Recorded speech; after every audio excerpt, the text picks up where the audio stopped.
Latar belakang. Geopolitik terdiri dari dua kata, yaitu geo dan politik. Mengutip pendapat dari Preston Hitchens, geografi mempersoalkan tata ruang, yaitu sebuah sistem dalam hal menempati sebuah ruang di permukaan bumi. Adapun politik bermakna sebagai kekuatan yang didasarkan pada pertimbangan dasar dalam menentukan alternatif kebijakan nasional untuk mewujudkan tujuan nasional. Geopolitik juga merupakan penyelenggaraan negara yang setiap kebijakannya berkaitan dengan masalah-masalah geografi wilayah atau tempat tinggal suatu bangsa. Geopolitik kita pahami sebagai pertimbangan dasar dalam penyelenggaraan negara berdasarkan letak geografisnya.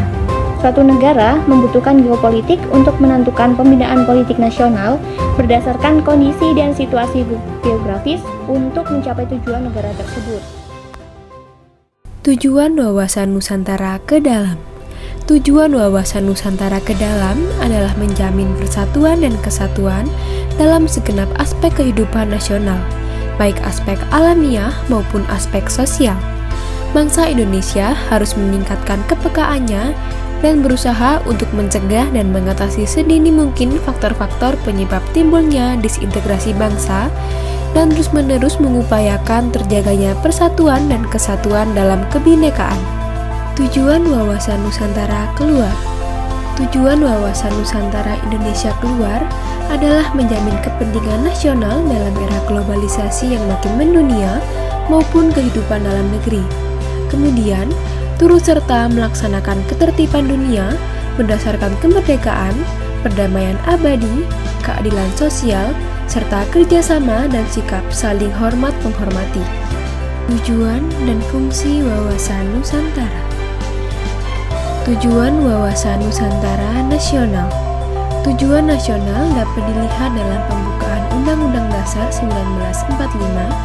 Dalam Undang-Undang Dasar 1945 tersebut dijelaskan, tujuan kemerdekaan Indonesia ialah untuk melindungi segenap bangsa Indonesia dan seluruh tumpah darah Indonesia, serta mewujudkan kesejahteraan umum, mencerdaskan kehidupan bangsa, dan ikut melaksanakan ketertiban dunia yang berdasarkan kemerdekaan dan perdamaian abadi dan keadilan sosial. Selanjutnya yaitu unsur dasar wawasan Nusantara. Unsur dasar wawasan Nusantara ada 3, yaitu yang pertama wadah.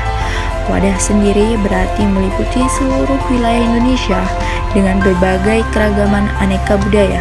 Yang kedua, isi wawasan Nusantara merupakan aspirasi atau keinginan yang kuat yang berkembang di masyarakat. Yang ketiga sendiri yaitu tata laku wawasan Nusantara. Tata laku ini memiliki 2 poin, yaitu yang pertama tata laku batiniah, yang kedua tata laku lahiriah. Contoh kasusnya yaitu perairan Ambalat di Laut Sulawesi. Ambalat ini adalah blok laut yang terletak di Laut Sulawesi atau Selat Makassar dan berada di dekat perpanjangan perbatasan darat antara Sabah, Malaysia, dan Kalimantan Timur, Indonesia.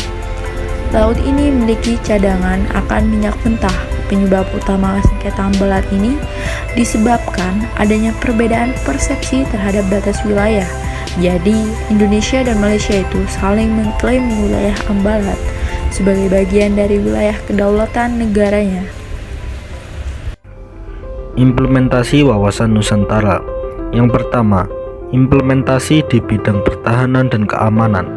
Implementasi wawasan Nusantara di bidang pertahanan dilakukan dengan membentuk sikap dan kedisiplinan diri dalam membela tanah air, serta melaporkan segala hal yang mengganggu keamanan pada aparat yang berwenang, meningkatkan rasa persatuan serta solidaritas baik dalam satu daerah yang sama atau daerah yang berbeda. Yang kedua, implementasi di bidang politik. Implementasinya ada dalam pelaksanaan kehidupan berpolitik Indonesia. Terdapat juga dalam undang-undang, misalnya UU Partai Politik dan UU Pemilu. Yang ketiga, implementasi di bidang ekonomi. Implementasi wawasan Nusantara di bidang ekonomi terdapat pada pemanfaatan kekayaan alam di Indonesia sambil menjaga kelestarian lingkungan hidupnya. Kekayaan letak geografis Indonesia yang strategis dapat dimanfaatkan dengan maksimal untuk perekonomian negara. Yang terakhir yaitu implementasi di bidang sosial. Implementasi wawasan Nusantara di bidang sosial berada pada saling menghargai dan menghormati setiap perbedaan atau keagamaan yang ada di tanah air, mulai dari perbedaan suku, ras, agama, hingga budaya.